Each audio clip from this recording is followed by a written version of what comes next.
Ecuador, buenas noches, un abrazo. Estamos ya en esta sección de noticias y entrevistas y hoy tenemos una invitada especial, Sonia Vera, que es del consorcio de los defensores de Jorge Glass. Y con ella vamos a conversar de este tema que tiene en vilo al Ecuador y que obviamente, ¿qué es lo que queremos? Queremos que se aclaren estas cosas, que se diga la verdad. Sonia, un abrazo, buenas noches, bienvenida a Hechos Ecuador. Muchísimas gracias por la invitación.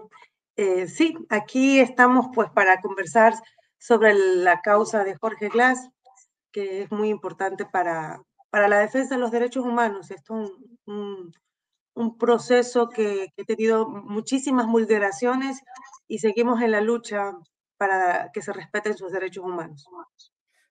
Perfecto. Antes de empezar con el tema de Jorge, quiero que aclare algunas cosas. Por ahí algún enano periodista dijo que, bueno, que se financiaba con la plata de Bélgica, con el dinero que Rafael se había llevado, la defensa de Jorge. Dice, por eso han contratado belgas y han contratado personas que están financiadas por Rafael Correa. Bueno, ¿A dónde llega esto? En primer Sonia, lugar, el despacho Just Cogens, en el cual yo trabajo como colaboradora, lleva el proceso de Jorge, incluido el del presidente, del presidente Correa desde hace muchos años, ¿no? Pero específicamente tras mi incorporación al despacho desde marzo del 2022. Yo ingresé al despacho por mi conocimiento en los temas de la persecución política y judicial en el Ecuador, pero efectivamente Jorge es una causa que venía conmigo, ¿no? Yo a partir del año 2019 soy abogada de Jorge Glass, soy su defensora bajo la figura de quota litis, es decir, que yo estoy convencida de su inocencia y por lo tanto cobraré mis honorarios una vez de que él gane en instancias internacionales sus procesos litigiosos a nivel de derechos humanos. Esa es mi situación con mi cliente, ¿no? Y al incorporarme yo en marzo del 2022 al despacho Just Cogens, específicamente por mi conocimiento en esta rama, pues yo hablé con mi jefe pues, y le dije, mire, yo tengo este compromiso con Jorge y aceptaron pues que yo siguiera trabajando pues en el caso de Jorge. Correcto. Hay una situación que preocupa. ¿Por qué el miedo de la derecha a Jorge Glass? ¿Por qué lo siguen deteniendo? ¿Por qué le siguen haciendo procesos? Se ha demostrado que nunca se le encontró la ruta del dinero de lo que se le acusaba y todas estas cosas, Sonia. Bueno, yo desde mi óptica jurídica lo único que puedo decir es que Jorge Glass es un hombre inocente y todo esto se debe a una persecución, vil persecución judicial en contra de mi cliente porque lo ven como un opositor político, ¿no? Entonces es el legado del expresidente Rafael Correa y lo tratan de, pues evidentemente, sacar de la contienda política. Por sacarlo de la contienda política le hacen daño a toda una familia, le hacen daño a un hombre que ha luchado por el Ecuador y que ha luchado precisamente por dar dignidad en lo que fue eléctrico, en lo que es incluso comunicación. Recordemos que Jorge Glass fue quien trabajó en el sistema del cable, que se trajo por mar y que hoy da uno de los mejores servicios que tiene el Internet en el Ecuador. Sonia, ¿cuál es el estado real de la situación de Jorge en los jurídicos? Bueno, pues ahorita, en este momento, estamos atravesando, tenemos dos sentencias ejecutoriadas, Odebrecht y el caso Sobornos, que están a nivel internacional. En el caso Odebrecht, básicamente se ganó una sentencia en Brasil. El juez Díaz Toffoli declaró la extensión de la nulidad del caso Lava Jato, por el cual fue sentenciado el presidente Lula da Silva en Brasil. Se le extendieron esas pruebas que fueron también utilizadas en el caso ecuatoriano, se le extendió al caso de Odebrecht, ¿no?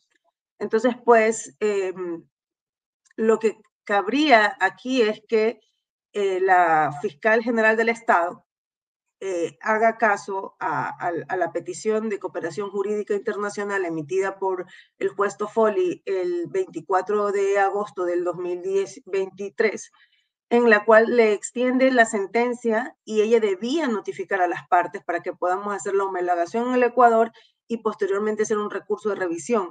Lamentablemente no lo ha hecho. Ella sabemos que tiene un manejo selectivo de la justicia y pues ella no ha notificado a las partes sobre que ha llegado pues esta sentencia a través de la cooperación jurídica internacional con Brasil.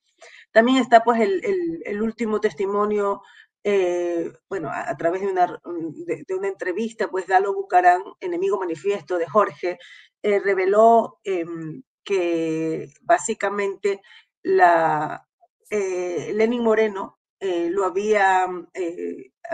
habían coludido con él para poder forjar pruebas en contra de Jorge Glass, justamente en el caso Odebrecht.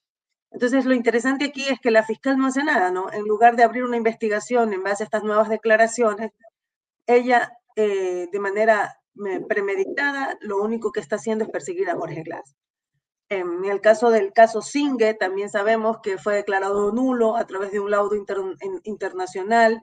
Luego, posteriormente, ese laudo fue tomado en cuenta en el proceso de apelación aquí. El proceso de Singue fue declarado nulo. Y sin embargo, la fiscal insiste y persiste y volvió a abrir el caso Singue en contra de Jorge Glass. El caso Sobornos, pues, se está trabajando arduamente para preparar una revisión y tenemos el procedimiento por extorsión en contra de Soledad Padilla, que ella a su vez también denunció a Jorge Glass por intimidación. Lo han amenazado de muerte, lo han acusado de un homicidio en un caso de un chico que se suicidó en el año 2016 y su padre puso la denuncia en el 2019. No tiene ni siquiera reconocimiento de firma y rúbrica, pero también lo notificaron a Jorge. Y aparte tiene el caso de la reconstrucción, que es un ridículo también. Jorge era parte de una comisión que priorizaba proyectos. Él nunca manejó dinero, él absolutamente jamás contrató la obra, ni estuvo a cargo del proceso de contratación, pero sin embargo, él es el único miembro del comité de la reconstrucción al que lo están implicando en el caso, ¿no? Cuando todas las decisiones se tomaban por unanimidad. Entonces, eso es muy importante que la ciudadanía sepa que básicamente a la señora Diana Salazar y al ex contralor Celis simplemente no les gustaba la idea de que se construyera el Parque Las Vegas y que no les gustaba la carretera Colisa. Y realmente aquí lo que vemos es que existe una intención premeditada por ocultarle la información a la ciudadanía, porque básicamente el proyecto, los fondos eran para la reconstrucción y la reactivación productiva. Y como portovejenses, manavitas, nadie puede negar que el Parque Las Vegas fue un proyecto emblemático de reactivación productiva para la zona y para la provincia. Entonces, esto es un disparate, como los demás casos, no tienen ningún asidero jurídico. El único afán es conseguir a Jorge Glass. Aparte, también estamos esperando la sentencia de la prelibertad de Jorge Glass. Yo no tengo ninguna fe que le vayan a otorgar la prelibertad. Sabemos que están valorando informes donde, por ejemplo, en el eje de deportes, le están poniendo una mala calificación a Jorge porque no salía a hacer deporte. Primero, ¿Cómo iba a salir si lo matan? Claro, el primero él estaba en transitoria, o sea, y aparte que los mismos policías le habían dicho que no saliera porque ellos no podían garantizarle su seguridad, la seguridad de la vida de Jorge, ¿no?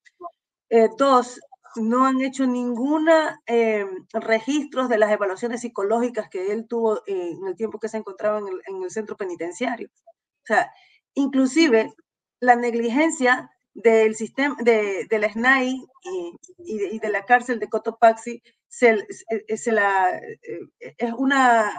es contraria a los derechos de Jorge. O sea, que el centro penitenciario no haya hecho los registros está siendo utilizado de favorecer los derechos a una prelibertad de Jorge. O sea, la negligencia de ellos de no hacer los reportes lo están utilizando para perjudicar a mi cliente. En el tema de los estudios también, porque Jorge ha hecho 2 maestrías, está inscrito en un PhD, ha hecho cursos de inglés, cursos ¿cómo se llama? De árabe. Él ha estado estudiando muchísimo, pese a las circunstancias, y sin embargo, ninguno de estos títulos está siendo reconocido por la SNAI, ¿no?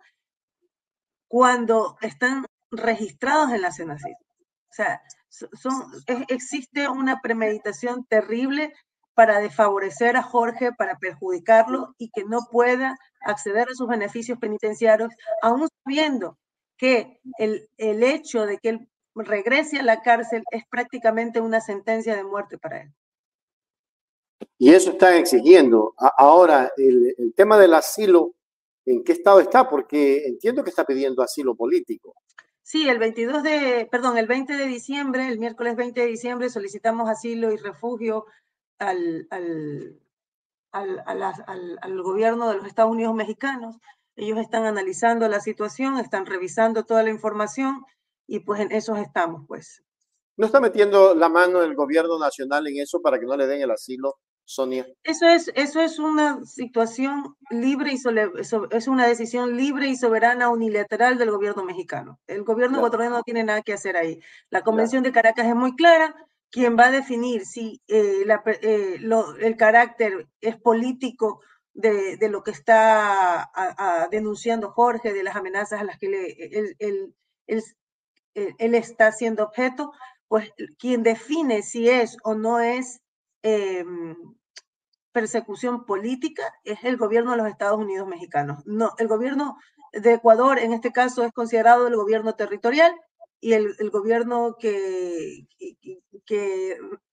recibe al solicitante de asilo diplomático, pues en este caso es el gobierno mexicano, que es el que tendrá que definir si, según su normativa y según sus análisis casuísticos, pues va a poder determinar si existe o no existe persecución política.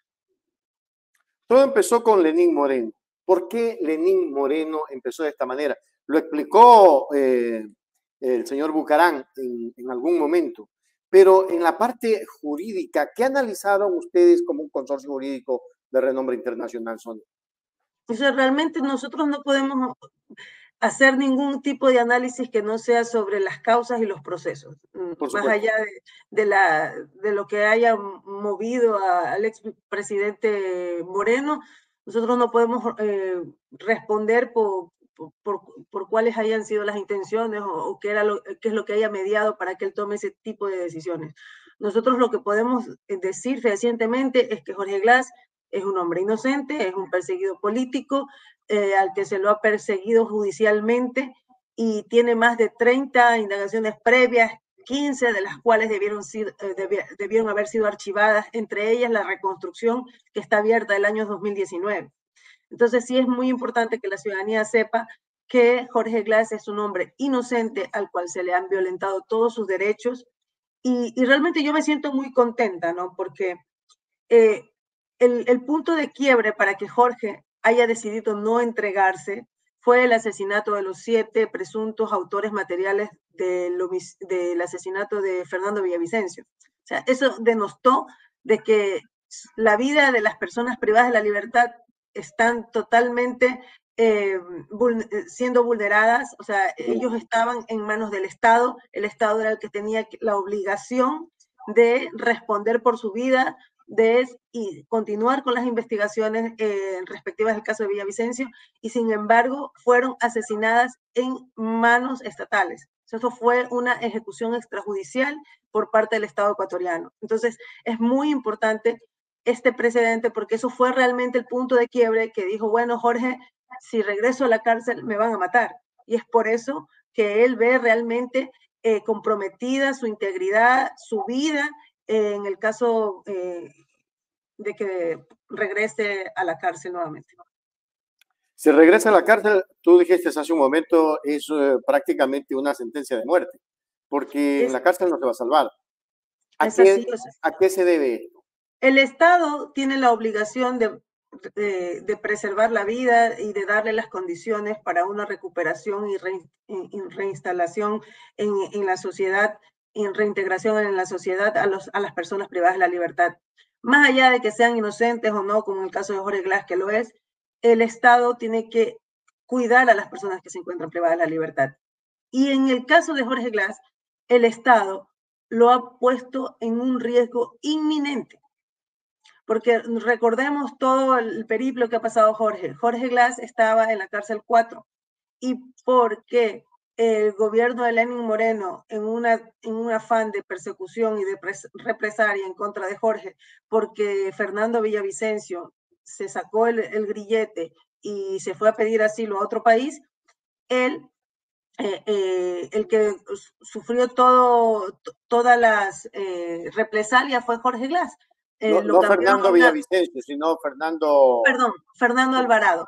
Alvarado. Sí, Fernando Alvarado se sacó el grillete por un tema administrativo, lo persiguieron, se sacó el grillete, se fue a pedir un asilo a otro país y el único perjudicado fue Jorge Glass porque lo trasladaron a la cárcel de Cotopaxi, donde no tenía ni siquiera baño para hacer sus necesidades.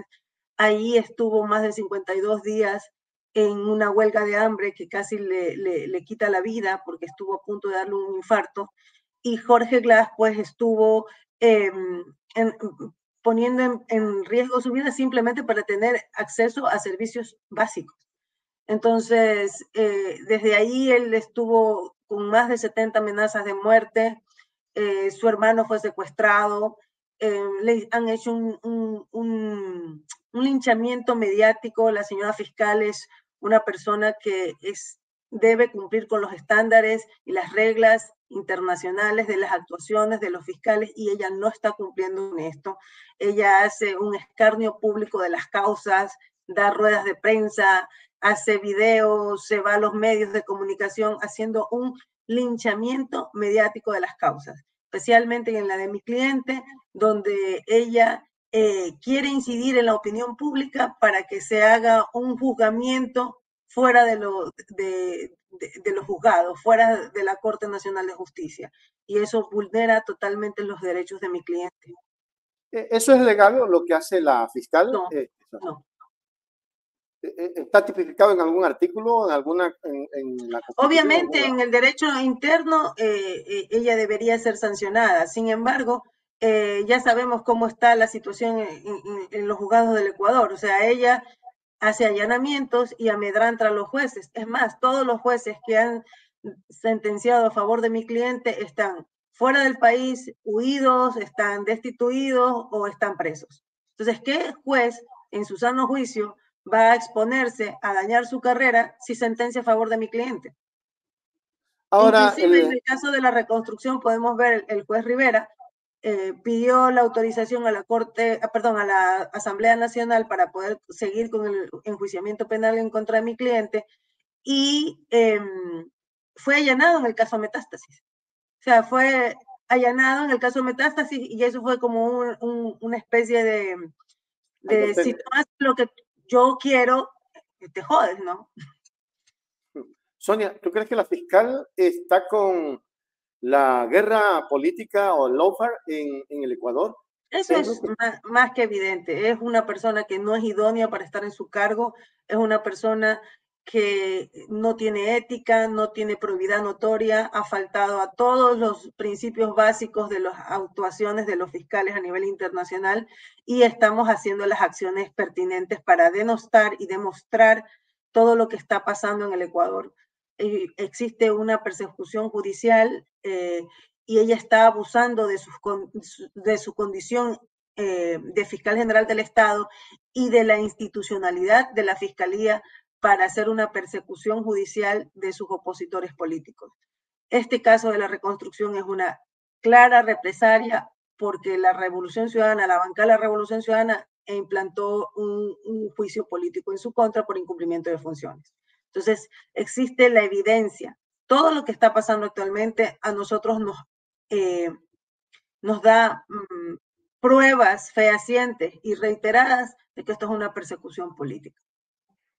Correcto. Hubo una entrevista en CNN que tuve la oportunidad de verle a usted allí, donde prácticamente la vi muy corta, ¿no? Porque parece que habían hecho alguna reducción, pero hablaban en contra de la Revolución Ciudadana. Los medios no tienen que hablar en contra de nadie, sino orientar e informar, pero se hablaba de los chats, se hablaba de que Jorge también estaba involucrado en el caso Metástasis. Usted estuvo bien en el tema con Fernando del Rincón. ¿Puede ampliarnos en este medio que no oculta la verdad, Sonia? ¿Qué fue lo que pasó allí? Bueno, básicamente me invitaron al programa y pues Fernando del Rincón estaba como un poco violento, podría decirlo así.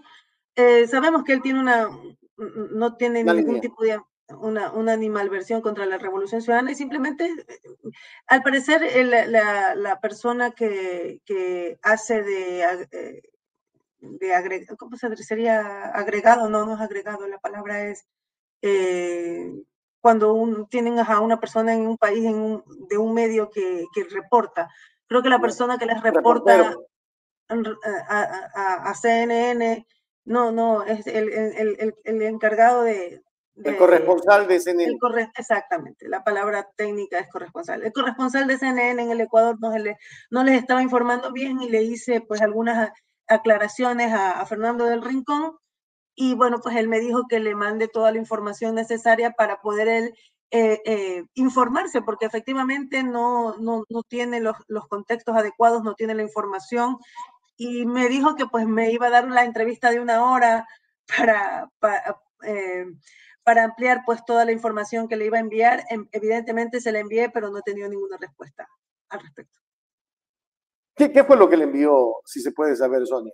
Porque, bueno, pues porque si está mal informado el señor Fernando del Rincón, significa que bien podría a lo mejor él ver esta entrevista y saber qué es lo que le han ocultado. Porque si él dice que él no más sabía, allá es porque le han estado de que ocultando. pueda o no ver esta entrevista, él desconocía pues que en este caso Metástasis también estaban involucrando a Fernando Villavicencio, a Boscán, pues las declaraciones públicas que hizo la fiscal en contra de esta alcaldesa Vargas, que realmente dejan muy mal parada a la fiscal, porque en el caso supuesto y no consentido de que la señora Vargas estuviera involucrada en los hechos que se dicen en esos chats, el delito es portar armas, ¿no?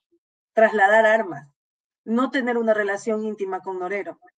Y en su calidad de fiscal, ella está exponiendo a las partes procesales a un linchamiento mediático. O sea, ¿qué le pasa? Más allá de la solidaridad que se puede tener como mujer, que la tengo, y que los hechos tienen que ser investigados. O sea, lo que ha hecho la fiscal en el caso de la alcaldesa Vargas es totalmente repudiable. Porque imagínense nada más que haya un loco enamorado de esta señora, estoy suponiendo, ¿no? Y que estas declaraciones lo que hagan es que este hombre atente contra la vida de la señora Vargas.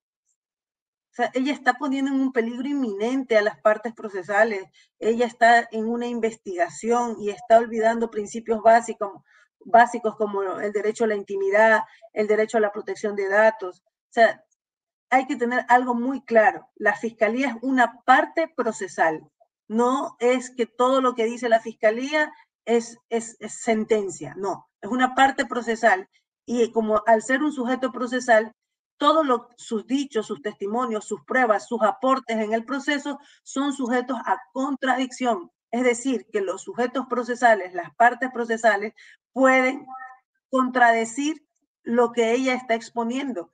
Ellos podrán hacer pasar todos esos chats a un peritaje y puede decir si efectivamente se respetó o no se respetó la cadena de custodia y podrán verificar la veracidad de esas pruebas que ella está aportando. O sea, no se puede dar, por cierto, todo lo que sale de la fiscalía. Es más, yo los cuestionaría.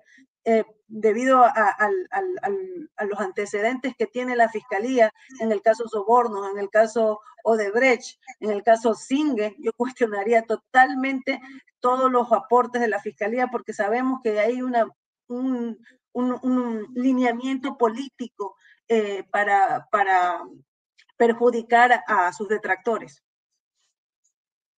Wow, qué terrible. Es decir, entonces tenemos una fiscalía que está tendida hacia alguna línea política o hacia alguna persecución por odio en todo caso, Sonia. No creo que yo no estoy hablando que esté beneficiando una línea política. Yo creo que ella tiene cálculos políticos en el sentido de que ella está tratando de lavarse la cara frente a la ciudadanía para restarle credibilidad al enjuiciamiento político que se ha iniciado en su contra. Entonces decir, miren, no he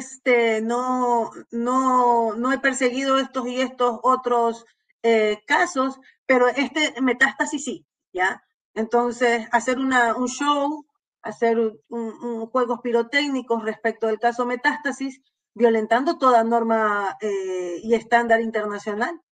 O sea, realmente ella está actuando de una manera poco idónea respecto a las actuaciones de la Fiscalía en un proceso tan importante como este.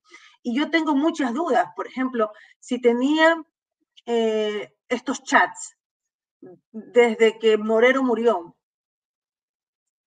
¿por qué no lo investigó antes? ¿Por qué no inició las investigaciones antes? Que si la hacía hace 2, 3 meses, yo le podría estar creyendo, pero es justamente coincide cuando lo que se quiere es declarar la nulidad del concurso de la Corte Nacional y también coincide con su juicio político. Entonces, realmente es sumamente cuestionable. Aparte que un tipo que se declaró prácticamente 2 veces muerto como Norero, un capo, o sea, solo le faltaba poner la dirección y el número de teléfono y el número de cédula para que identifiquen en todos sus mensajes a la gente que él se refería. No hablaba en claves. O sea, me parece ilógico, ¿no? Y está haciendo un show de un narcotraficante muerto y lo está culpando de hechos posteriores a su muerte. Por ejemplo, lo está culpando de la muerte de Villavicencio, lo está culpando de la muerte de Agustín Intriago. Inclusive, lo más bochornoso es que lo está culpando de la muerte de Harrison Salcedo. Harrison Salcedo fue abogado de Jorge Glass y él públicamente, y ahí está la hermenoteca, donde se puede develar, se puede ver que él hizo acusaciones en contra de la fiscal Diana Salazar. Harrison Salcedo hizo acusaciones muy serias y dijo que responsabilizaba a Diana Salazar de cualquier cosa que pudiera atentar contra su vida y contra su seguridad. La responsabilizó a ella directamente y ahora resulta que Norero también mató a Harrison. O sea, esto es una novela. Sí, y básicamente en el caso de Harrison lo que debía ella es que el subrogante debería iniciar una investigación porque él hizo una acusación seria y sin embargo lo que están haciendo es, yo creo, unir moros y cristianos. Nadie duda que exista corrupción en el sistema judicial, nadie lo duda. Efectivamente. Pero no será la tercera vez que el señor Norero se da por muerto, porque ¿quién sabe si murió o no? Por lo que yo entiendo, el señor fue totalmente desmembrado y desmembrado y sus manos quemadas. ¿Y por qué le queman las manos si esas son las huellas dactilares? O sea, es la pregunta que hay que hacer si que se la dejamos a la ciudadanía, Sonia. Porque, a ver, si le queman las manos a alguien es porque no quieren que sepan quién es el muerto. O sea, seamos prácticos. Si a mí me queman las manos, bueno, nadie va a saber que el muerto soy yo, pues, ¿no? Podrían haberle quemado las manos a otra persona y decir que fue Richard Macías el que está muerto allí y solamente se lo hizo mediático. En la cuestión legal, ¿qué antecedente o qué puede traer como consecuencia eso? La verdad es que tienen que abrirse una investigación independiente y muy prolija de la muerte de este señor. Pero como yo les decía, o sea, nadie duda que exista infiltración en la función judicial, nadie duda. A mí lo que me llama la atención es que sea justamente en estos momentos que ella está afrontando un juicio político y que se quiere paralizar el concurso de la Corte Nacional. Entonces, para mí que esto es una pugna de poderes, estamos viviendo en un verdadero golpe de Estado a la función judicial. Esto es un golpe de Estado. Lo que se quiere es evitar que jueces independientes lleguen a la Corte Nacional y puedan conocer y sustanciar los recursos de revisión, que efectivamente en los recursos de revisión se va a poder denostar que efectivamente todo lo que se hizo en el caso Balda, en el caso Sobornos, en el caso de Brecht, pues no tienen ni pie ni cabeza, que han violentado las normas básicas del debido proceso, de la seguridad jurídica, de la no retroactividad de la ley, que han violentado todos los estándares internacionales de protección de derechos humanos. Qué bárbaro. Ahora el Ecuador prácticamente está en la indefensión. La cantidad de muertos que hay es increíble. O sea, estadísticamente, este es uno de los países, creo que el segundo más inseguro en América Latina. Ustedes que están en derechos humanos, ¿cómo han analizado esto, Sonia? Nosotros estamos terminando un informe muy importante. Hicimos uno en el año 2022, que analizamos los 6 últimos años de la violación de derechos humanos que las consideramos reiteradas y sistemáticas. Y actualmente estamos levantando un último informe que esperamos tenerlo listo en los primeros días de enero. ¿Esos informes qué determinan? Esos informes simplemente documentan todo lo que ha venido ocurriendo en el Ecuador el último año.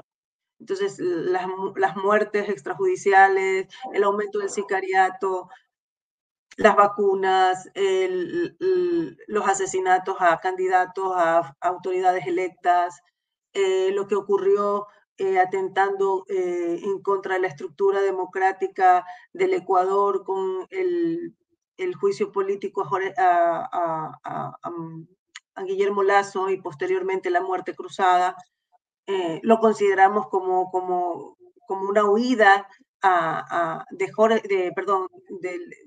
de Guillermo Lasso a su juicio político, ¿no? Usar una medida como la de la muerte cruzada para evitar la responsabilidad del juicio político, sinceramente nos debe demostrar que este tipo de salidas constitucionales deben ser reglamentadas de mejor manera. O sea, si estás enfrentando un juicio político, no te puedes ir con muerte cruzada. Pero eso no fue legal, Sonia, ¿o sí? Más que legal, hay un vacío constitucional, ¿no? Ya. No se establece si estás... Se tiene que normar. Exacto, o sea, entonces una de nuestras recomendaciones es que se norme en cuanto y tanto de si estás sometido a un impeachment, no puedes, un juicio político, no puedes tomar como salida la muerte cruzada. Obviamente, o sea, yo soy juez, voy a sentenciar, pero viene alguien que tiene superioridad, me destituye para que yo no sentencie. Es lo mismo. La asamblea iba a sentenciar en el juicio político y a destituirlo probablemente, pero él se adelanta a decirle, no, ustedes no pueden hacerme eso y hasta luego. Lo considero como ilegal. No sé el tema jurídico. En el Ecuador hace mucho tiempo dejó de importar lo que es legal y lo que no lo es. Estamos viviendo en una verdadera dictadura. Lo que hizo la Corte Constitucional al destituir a Allen Berbera también fue ilegal. También fue ilegal, exactamente. A propósito, usted maneja muy bien ese tema. ¿Qué pasa con el Consejo de Participación Ciudadana y Control Social, Sonia? Viene cada vez, o sea, cada vez que alguien trata de hacer las cosas bien, o lo destituyen o lo persiguen. Hay que blindar el Consejo de Participación. Nosotros elegimos en las urnas a Allen Berbera, a la gente que podía tratar de enrumbar el país en esto de la participación. Yo no estoy de acuerdo con la elección popular del Consejo de Participación Ciudadana. Correcto. Yo estoy de acuerdo con los concursos de méritos y oposición. Ya. Porque muchas de las personas que están ahí no tienen ni idea de lo que es el Consejo de Participación Ciudadana. Pregúntele a la consejera Bonifaz, a la misma consejera Calvache, tienen idea de para qué están ahí y lo único que hacen es confundir a la ciudadanía. Hay muchos ciudadanos que saben más del consejo que las propias consejeras, ¿no? Entonces, al menos el concurso te obligaba a estudiar, ¿no? Te obligaba a saber cuáles son las competencias, cuál es la estructura, cuáles son las secretarías que trabajan el Consejo de Participación Ciudadana, y eso vemos el desconocimiento total del consejero Guardera, Calvache, Bonifaz, es terrible, ¿no? Pero bueno. Pero eso se puede reformar, Sonia, constitucionalmente. Hay que hacer una reforma constitucional para eso, porque ahora lo hacen por elección. Bien podría ser por elección, pero sinceramente, previo a eso, Sonia, la única forma que veo para que las cosas en el Estado vuelvan a su cauce es a través de una constituyente. O sea, ese es el camino. Yo es lo único que puedo ver, es el camino que sea, es una constituyente, pero realmente está muy cuesta arriba con todo lo que está pasando. Yo lo veo muy cuesta arriba, pero no podemos perder la esperanza y creo que los ciudadanos se deben organizar, deben poner en práctica el derecho a la protesta, activar los mecanismos constitucionales y legales de oposición a lo que está pasando en este momento. Y develar pues cuál es la actuación que está teniendo la Corte Constitucional, la Fiscalía, las instituciones que son encargadas pues de cumplir con los preceptos constitucionales y los tratados internacionales de derechos humanos. Qué bueno. Bien, para ir cerrando, Sonia, me preocupa sobremanera que la persecución persiste y va a persistir de hecho en Jorge. ¿Qué medidas hay que tomar desde la acción ciudadana para... Pues denunciar a nivel internacional es lo único que nos queda. Seguir denunciando, seguir organizándonos, denunciar, enviar informes, alertar a la comunidad internacional, al Parlamento Europeo, a la Comisión Europea, a Naciones Unidas, al sistema interamericano. Hay que seguir. Ya se está reactivando UNASUR, hay que seguir en UNASUR y trabajar para que se conozca lo que está pasando en el Ecuador y denunciarlo, porque lo que está haciendo la Fiscalía no tiene nombre. O sea, esto es una violación flagrante a los principios básicos de protección de derechos humanos, ¿no? ¿Por qué es una acción flagrante a los derechos humanos de parte de la Fiscalía? Porque no están respetando los principios básicos de los pactos y los compromisos internacionales que el Ecuador ha asumido en materia de derechos humanos. Claro, obviamente. Ahora, más me preocupa es que, por ejemplo, Rafael Correa sigue con aproximadamente 50 juicios, pero ninguno probado. Lo sentencian por influjo psíquico. ¿Y hacia dónde camina? Tú que estás en el consorcio que defiende a Rafael, ¿hacia dónde camina bueno, esto? él ha presentado su causa al Comité de Derechos Humanos. Estamos esperando que se resuelva. Se espera que se resuelva el tema.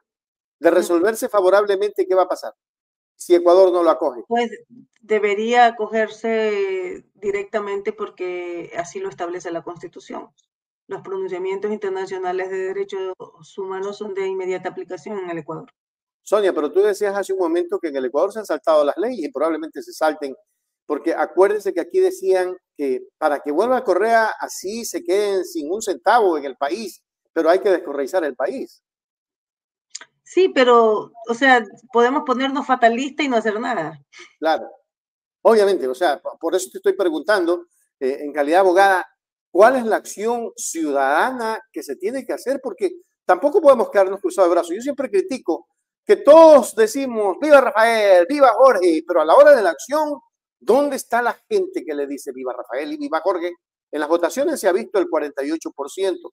Yo no sé si Lazo ganó, tampoco sé si Noboa ganó. Pongo en tela de duda aquello porque hubo muchos problemas en cuanto a las elecciones. Pero sin embargo, el país sigue en vilo, vigilante de que las cosas se cumplan. Hoy tenemos un plan Fénix que lo desconocemos. Sonia. Tú eres ecuatoriana, eres manabita y tú Sí, sabes pero cómo se tienen está que construyendo. activar los mecanismos que están en la Constitución y en la ley. Está la ley de participación ciudadana, está la ley del Consejo de Participación Ciudadana. Tienen que implementar mecanismos de participación. Están en la normativa, o sea, hay que implementarlos. Es necesario. Totalmente. Correcto, Sonia. No te quito más tu tiempo. Sé que Muchísimas gracias por la invitación. a ti gracias por haber aceptado esta invitación. Me quedo todavía con la duda de esa entrevista con el señor Fernando del Rincón. Me da la impresión de que hay partes que las están escondiendo en las que tú le dijiste muchas verdades. Entiendo que así se hizo y por eso es que hoy se trata de buscar esa entrevista y no la encontramos. Ojalá yo la pueda encontrar. Un abrazo, Sonia. Muchísimas gracias. Me avisas si la encuentras. Por Gracias. supuesto. Un Chao, abrazo. chao. Gracias por estar. Cuídate. Igual tú.